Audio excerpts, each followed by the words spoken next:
Savoir et comprendre les plus récentes nouvelles qui nous touchent. Tout savoir en 24 minutes. On fait le tour des unes de presse ce matin avec ma collègue Florence Lamoureux. Bon matin, Florence. Allô, Alexandre. Évidemment, ce qui fait les manchettes partout dans le monde en ce 28 juin, c'est le débat Trump-Biden qui a eu lieu hier à Atlanta, hier 27 juin. Plusieurs sujets ont été abordés dans ce débat-là, notamment l'inflation, le droit à l'avortement, l'immigration et la guerre en Ukraine. Et le pari était risqué. En proposant un débat précoce à son rival, Joe Biden espérait changer la trajectoire de la course à la Maison-Blanche et convaincre les électeurs qui n'étaient pas trop vieux pour solliciter un deuxième mandat. Et lors d'un débat de 90 minutes qui a vraiment été marqué par les attaques personnelles, le président démocrate a perdu son pari jeudi à Atlanta. Je faisais le tour des unes de presse un peu partout dans le monde ce matin. Puis c'est assez unanime que le président Biden n'a pas réussi à en convaincre plusieurs avec une voix rauque, éteinte, parfois même hésitante. Il a commis vraiment une gaffe sur un thème clé de sa campagne dès les premières minutes. Puis il a vraiment échoué en grande partie à placer les électeurs au cœur de ses interventions. Et avant même la fin du débat, plusieurs démocrates et sympathisants de Joe Biden se demandaient si le président pouvait poursuivre sa campagne. Certains, anonymement, l'ont même appelé en fait à quitter la course. Puis ça a pris beaucoup de temps avant que l'équipe de Joe Biden sorte faire des commentaires aux journalistes. L'équipe républicaine est sortie assez rapidement, mais après 20 minutes de la fin du débat, les journalistes qui étaient présents à Atlanta sur le terrain cherchaient l'équipe, puis se sont même mis à dire dans leurs interventions sur les différentes chaînes, où est l'équipe? Parce qu'en ce moment, c'est vraiment les républicains qui sont sur le terrain. Les démocrates sont pas là actuellement. Oui, parce que ce qu'il faut comprendre dans un débat comme ça, là, juste remettre en contexte, Florence, peut-être pour nos auditeurs, c'est qu'il y a ce qu'on appelle une spin room. Puis c'est la même chose ici au Québec, au Canada, quand on a des débats électoraux, c'est la même chose. La salle de spin, c'est spinning, c'est ce qu'on dit des relationnistes de presse qui viennent spinner les journalistes. C'est un terme qui veut dire venir leur dire à quel point leur candidat était bon, répondre aux questions, le défendre, dire comme oui, avez-vous entendu quand il a dit ça, puis hey, l'autre a dit n'importe quoi sur ça. C'est une partie essentielle du travail après débat. Le fait que l'équipe de Joe Biden sorte pas après, j'aurais aimé être dans cette pièce-là, Florence, là, voir le visage de son entourage pendant et après le débat faire comme oh non, qu'est-ce qu'on dit, qu'est-ce qu'on fait, quelle horreur. Ça devait ressembler à ça, sincèrement, la réaction. Puis on peut vous mettre en contexte avec un extrait d'hier. Écoutez, il y en a plusieurs qu'on aurait pu choisir, mais je vous en ai sélectionné un qu'on écoute. To $15 for a insulin shot as opposed to $400. No senior has to pay more than $200 for any drug, all the drugs they can include beginning next year. And the situation is and we're going to make that available to everybody, to all Americans. So we're working to bring down the price around the kitchen table, and that's what we're going to get done. Making sure that we're able to make every single solitary person eligible for what I've been able to do with the with the COVID. With dealing with everything we have to do with. Look. Ah, j'ai eu mal en dedans, Florence. Je l'ai écouté au complet. Le débat, c'était une torture. C'est 90 minutes de débat. Au bout de 10-15, je me disais, ça se peut pas. Ils pourront pas continuer comme ça longtemps. Puis c'est encore une fois l'espèce de tragicomédie qu'il y a en ce moment. On a quelqu'un d'énergique qui dit que des faussetés, c'est Donald Trump. Mais qui se fait pas contredire. C'est ça aussi qui a été beaucoup soulevé parce que c'est certain que c'était pas la forme du débat hier, c'était de couper le micro de la personne qui parlait pas puis pas nécessairement des interrompre. Mais le fait de voir le président Joe Biden s'enfarger, se tromper dans ce qu'il voulait dire, puis à côté de Donald Trump, qui lui, quand on ouvrait son micro, avait l'air convaincant, même si on s'entend. La plupart des choses qu'il disait n'étaient pas appuyées sur aucun chiffre. Ouais, 90% de ce qu'il dit hier. Mais il se faisait pas interrompre. Mais même s'il avait pu se faire interrompre, je suis pas sûr que Joe Biden aurait fait le travail. Vous écouterez les réponses de Trump. Il se faisait poser des questions sur le climat, là, par exemple. C'est une blague. C'est une blague, mais il a jamais répondu. Il y a des questions auxquelles il ne faisait pas répondre. Tout ce qu'il faisait, c'est just to come back to this one thing he said. Puis là, il revenait toujours sur ce que Joe Biden avait dit quelques instants auparavant, constamment. Mais est-ce que, selon toi, les modérateurs, quand ils esquivaient la question, auraient dû les ramener? Parce que dans les débats des chefs qu'on voit au Québec, par exemple, quand un chef de parti esquive la question, ne lui répond pas, on le rappelle à l'ordre. Là, hier, il n'y avait aucun rappel à l'ordre. Ben, oui.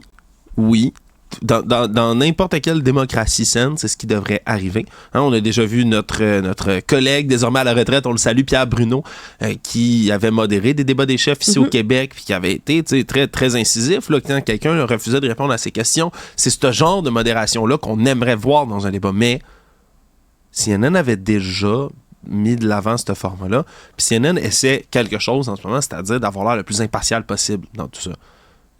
Ça fait des années que tous les républicains hurlent que CNN sont partials, qu'ils vont toujours prendre pour Joe Biden. Là, ils ont voulu avoir l'air, j'ai l'impression, le plus tranché possible. Et ils ont réussi. CNN, hier, c'était de la grande couverture journalistique. Je ne vais pas toujours dire ça d'eux, mais hier, c'était de la grande couverture journalistique. Les équipes, par la suite, sont revenues du fact-check intense pour Donald Trump, ce qui est le truc le plus important qu'ils peuvent pas faire. Je veux dire, il a dit tellement n'importe quoi. Faut que quelqu'un, maintenant, vienne dire non, les démocrates n'assassinent pas des bébés naissants. Là, je veux dire, c'est juste pas vrai. Puis il me semble que n'importe qui est bon en débat, le moindrement, n'importe qui a une petite formation politique peut arriver sur cette scène-là puis dire OK, venir d'entendre ce qu'a dit M. Trump, puis regarder le public, regarder les modérateurs, puis dire OK, ben, ça me donne quoi de me débattre sur tel enjeu si mon adversaire ne fait que mentir? Je m'excuse, mais j'ai de la difficulté à débattre. Je pourrais passer toute mon intervention à simplement réfuter toutes les niaiseries qu'ils viennent de dire. Est-ce que c'est vraiment un président comme ça que vous voulez, un menteur invétéré, criminel? Je ne crois pas. C'est ça qu'on veut voir Joe Biden dire. C'est ça qu'on veut l'entendre faire. Puis là, il a décidé de rester sur les faits, puis uniquement les faits. Puis c'est le truc très mature, très adulte à faire, puis qu'il avait déjà fait dans les précédents débats. C'est correct de le faire, mais il faut que tu sois capable de le faire. Joe Biden n'était pas capable de même juste lire ses points. Il n'était pas capable. Il avait de la difficulté à être tout seul. On l'aurait laissé tout seul pendant 90 minutes. Il n'y aurait pas eu d'adversaire. Puis je pense qu'il aurait perdu. Non, mais c'est vrai. Juste de l'entendre parler puis d'entendre monologuer, tout le monde aurait fait... Là, il est en face de Donald Trump qui dit n'importe quoi. Him bad, me good. C'est essentiellement ça. Je viens de résumer ce qu'il dit. Lui, c'est le pire au monde. Moi, je suis le meilleur au monde. Puis c'est ça. C'est pas les arguments. Mais quand t'as l'énergie à peine plus élevée qu'une momie vivante, c'est tragique. M. Biden, c'est quelqu'un qui a des qualités, qui a des compétences, puis ça, personne ne le remet en doute. C'est juste qu'à son âge, t'es pas censé faire l'un des emplois les plus exigeants physiquement et mentalement de la planète au grand complet. Je fais pas d'agisme, je n'ai rien, évidemment, au contraire, que de l'admiration pour les gens, pour nos aînés, pour nos personnes âgées. C'est des puits de savoir, c'est des gens qui ont vécu toutes sortes de choses. On a besoin de ces gens-là, de leur connaissance puis de leur expérience dans notre société. Mais maintenant, tu le sais que c'est un poste tellement exigeant. Tu vas passer ta vie dans des avions, dans des meetings, dans des réunions, à approuver des affaires, avoir les codes nucléaires des mains, à devoir affronter la Russie, affronter la Chine, affronter la Corée du Nord. Tu dois être solide. M. Biden a un pied dans la tombe. Envoyez-le sur une plage se reposer, trouvez un nouveau candidat, faites quelque chose. Mais hier, le simple fait que chez les démocrates eux-mêmes, c'est toutes sortes de sources journalistiques qui ressortaient hier, chez les démocrates, c'était la consternation. Et je les comprends. Être un électeur démocrate, je me réveillerais ce matin tellement amer que dans les instances du parti, on laisse encore Joe Biden se présenter comme ça, puis qu'il n'y ait pas un seul candidat plus brillant, plus solide, plus fort que Joe Biden dans l'entièreté d'un parti qui représente la moitié de l'électorat américain. Il n'y a personne qui peut faire un meilleur travail que ça. C'est franchement insultant pour tous les Américains et toutes les Américaines. Puis ce qui fait aussi réagir ce matin, c'est qu'après le débat, Joe Biden est allé avec son équipe dans un restaurant de Géorgie chercher son lunch, puis il a déclaré s'en être bien sorti de son duel avec Trump. Puis on le voit un peu encore complètement fatigué, il a l'air perdu. On peut écouter un extrait qui circule ce matin.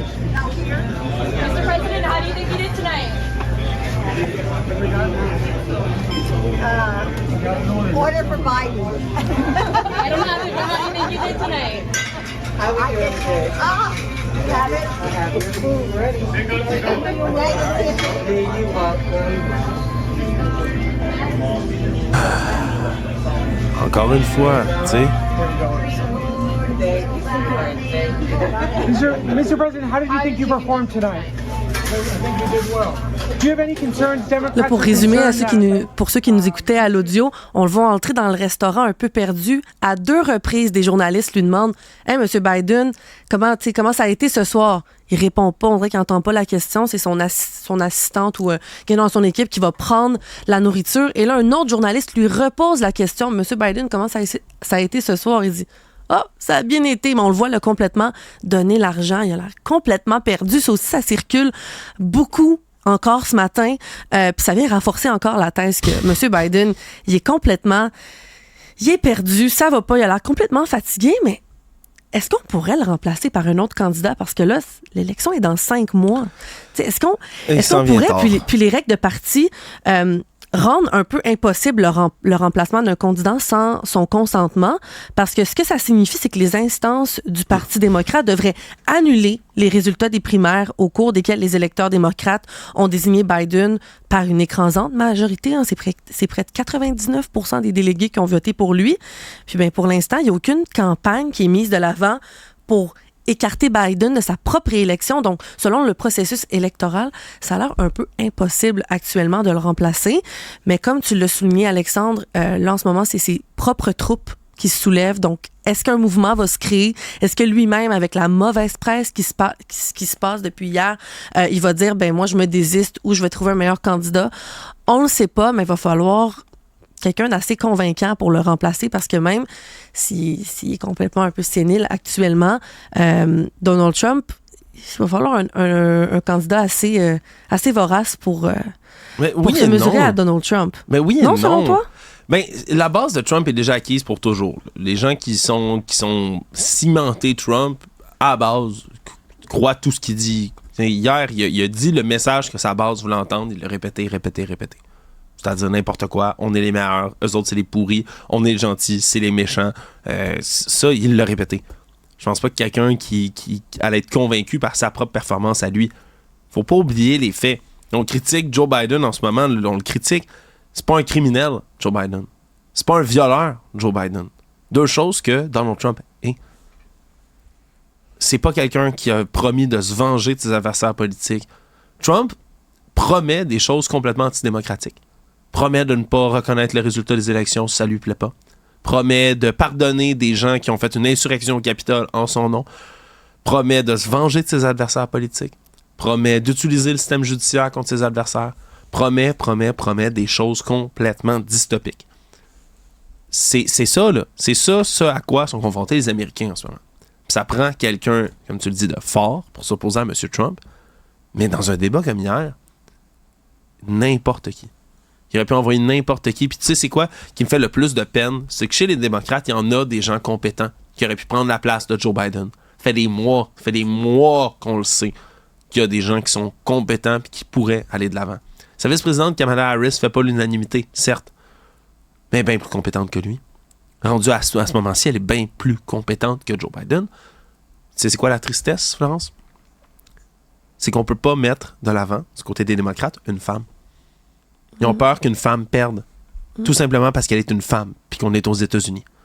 Puis qu'il y a des gens qui préféreraient voter pour n'importe qui d'autre qu'une femme. C'est triste, là. Je ne dis pas que c'est mon opinion personnelle.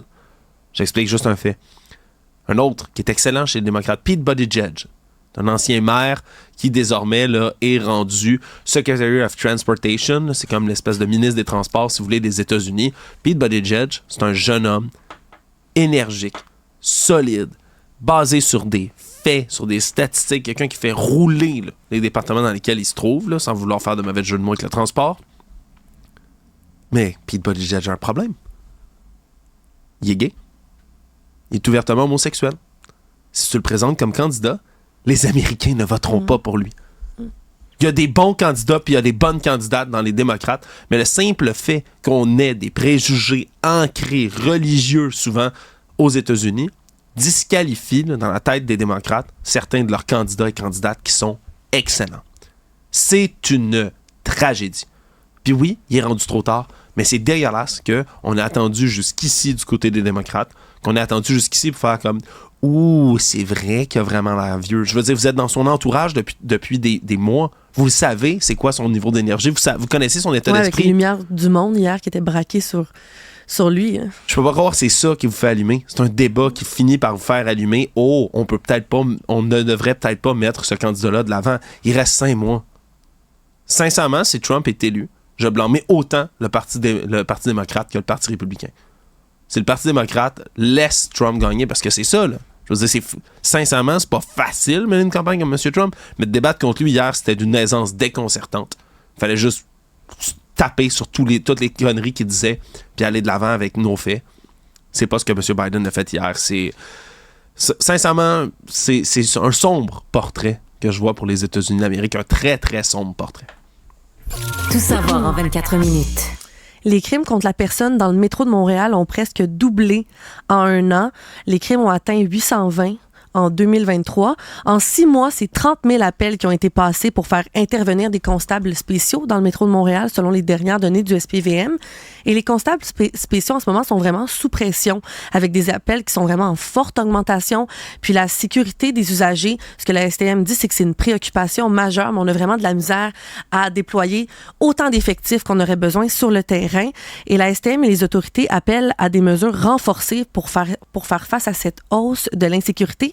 En 2023, c'était 672 voies de fait, 100 vols qualifiés et 57 agressions sexuelles et une tentative de meurtre qui ont eu lieu dans le métro montréalais pour un total de 820 crimes contre la personne. Et ça, Alexandre, ça représente une hausse d'un peu plus de 80% par rapport à 455 événements en 2022. Donc, pour être une hausse, c'est plus de la moitié. Et en 2021, la police de Montréal avait enregistré à peine 360 crimes contre la personne. C'est pas rassurant, puis ça fait plusieurs fois que plusieurs médias à Montréal le rapportent dans le métro. Les usagers se sentent de moins en moins en sécurité et on le voit là, ce matin avec les dernières données. 57 agressions sexuelles, 672 voies de fait, c'est pas rien. Non, c'est pas rien. En même temps, je trouve que la STM, dans les derniers mois, dans la dernière année, ont quand même pris acte de ça, ont mis en l'avant certaines mesures là, pour renforcer la sécurité dans le métro, ont ajouté des caméras, ont mis plus de constables spéciaux de la STM. Des poubelles à seringues aussi des à certaines poubelles stations. À seringues, exactement. Là-dessus, j'ai de la difficulté à blâmer la STM. Sincèrement, je trouvais qu'ils étaient léthargiques dans ce dossier-là depuis un bon moment, mais ils ont agi là, dans les derniers mois. Ils ont agi. Mais c'est pas suffisant. C'est pas suffisant, puis ils sont vraiment face à un problème qui est plus grand que la Société de transport de Montréal. C'est un problème de société qu'on a. C'est un problème d'itinérance et de toxicomanie, principalement. Puis tout ça couplé, bien sûr, avec un autre problème qui vient souvent avec ces autres problématiques-là, problématiques de santé mentale qui sont pas traitées. C'est un problème majeur, puis c'est n'importe qui a utilisé le métro, tu l'as dit, qui constate ça. Là, les statistiques viennent confirmer. Mais n'importe qui était dans le métro depuis un bout le sait. Là. Tu te promènes des fois dans les wagons, il y a quelqu'un de complètement désorienté, intoxiqué, qui marche dans le wagon, qui bouscule du monde, qui crie après des gens imaginaires qui sont pas là. Ces gens-là sont en détresse. Là. Je veux pas casser du sucre sur leur dos. C'est des gens qui sont en détresse, qui devraient être traités quelque part, mais qui sont laissés à eux-mêmes, puis qui peuvent pas aller vraiment nulle part d'autre que juste traîner dans des endroits comme ceux-là en quêtant de l'argent ou autres. Puis c'est ce qu'on voit. Puis après ça devient dangereux. La fille de notre collègue Richard Martineau s'est fait frapper dans la face, là, manger un coup de poing en plein visage d'une femme complètement perdue. On a déjà reçu ici à l'émission de Mario Dumont durant la saison un jeune homme, le Mathieu de son nom, qui lui était dans le métro, est venu intervenir en demandant à un monsieur juste de se calmer parce qu'il hurlait après des personnes âgées puis des enfants dans le métro, complètement intoxiqués. Le monsieur s'est reviré puis l'a frappé en pleine face. Là. Il l'a sonné. Puis après ça, quand il est allé voir les constables spéciaux, ils ont dit « Ah, ouais, il était où? Il est parti dans quelle direction? Merci. » Pas de descriptif, rien. Puis, mais c'est que les constables spéciaux, ça peut intervenir, mais c'est quand même pas des policiers. Non, c'est pas des policiers. Ils ont quand même, là, si on veut, là, une juridiction limitée. Puis ils peuvent faire de leur mieux, mais le réseau de métro est vaste. Puis les gens qui sont intoxiqués, puis qui vont pas bien, qui ont des problèmes, ben, vont aller se promener dans le métro, vont finir par se réfugier là, parce que c'est un des seuls endroits où ils peuvent avoir un toit au-dessus de leur tête. On peut pas les blâmer pour ça. Non, c'est alarmant de voir des statistiques comme celle-là, puis c'est triste parce que c'est encore un autre dossier qui vient nuire, si on veut, au transport en commun. On essaie de rendre ça attirant, on essaie de ramener une clientèle, on essaie de justifier le financement des transports en commun. mais on a encore des problèmes. On ressort d'autres nouveaux problèmes, puis c'est sûr que c'est inquiétant. Puis ma copine, quand elle revient tard le soir, là, en métro, des fois, je veux qu'elle m'appelle. Je veux qu'elle m'appelle parce qu'à se faire harceler, ça arrive presque toutes les semaines ou les 2 semaines. Finit par se faire harceler par quelqu'un qui est soit proche ou dans le métro. C'est vraiment inquiétant. Oui, puis ça va continuer à augmenter cette année. Ce que les constables spéciaux de la STM relatent en ce moment, c'est qu'ils ont eu, là, on est à peu près à la moitié de l'année 2024, ils ont reçu 30 000 appels. Puis en 2023, c'était 47 000 appels pour toute l'année. Là, on est à 30 000 seulement de janvier à juin. Ah, on risque de battre un triste record, effectivement, autour de ça. Encore une fois, je ne blâme pas la STM, mais on a des réflexions à avoir comme société, là, des réflexions très, très profondes à avoir sur la manière dont on est capable d'enrayer, d'endiguer le problème de l'itinérance. Puis je dis problème, les itinérants ne sont pas un problème en soi. Le fait qu'il y ait autant de gens dans les rues en ce moment, pas de logement. Il manque de ressources. Il manque de gens pour les aider. C'est un symptôme. Oui, puis après ça, tu as raison, un symptôme, ça devient aussi la toxicomanie.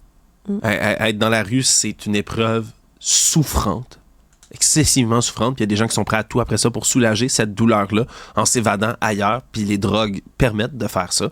Puis on le sait que les drogues sont de plus en plus fortes, coupées avec toutes sortes de cochonneries, viennent impacter ces gens-là. C'est vraiment un problème complexe qu'on n'est pas capable d'enrayer pour l'instant. Puis ce qui arrive dans le métro, comme tu le dis, c'est un symptôme de tout ça. Tout savoir en 24 minutes. Un sondage Palace qui a été commandé par le Parti conservateur du Québec nous apprend que malgré la sortie du rapport favorable de CDPQ Infra, eh bien, le projet de tramway à Québec demeure tout de même vraiment impopulaire dans la région, notamment chez les électeurs de la Coalition Avenir Québec. Tiens, Alexandre. Dans l'ensemble de la population, c'est 58 personnes qui se disent fortement opposées ou plutôt opposées au projet de tramway. Et parmi les électeurs de la CAQ, bien, l'opposition s'élève à 61%. Et pour Éric Duhem, le chef du Parti conservateur du Québec, eh bien, c'est la preuve que la CAQ est vraiment en train de creuser un fossé entre elle et ses électeurs.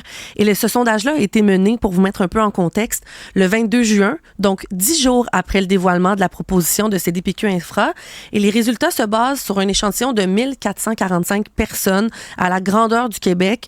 Donc, les données sur les électeurs de Québec proviennent d'un échantillon de 200 personnes. C'est certain que c'est pas énormément. Ça porte la marge d'erreur à au moins 6 % là, pour vous mettre en contexte avec les bons chiffres.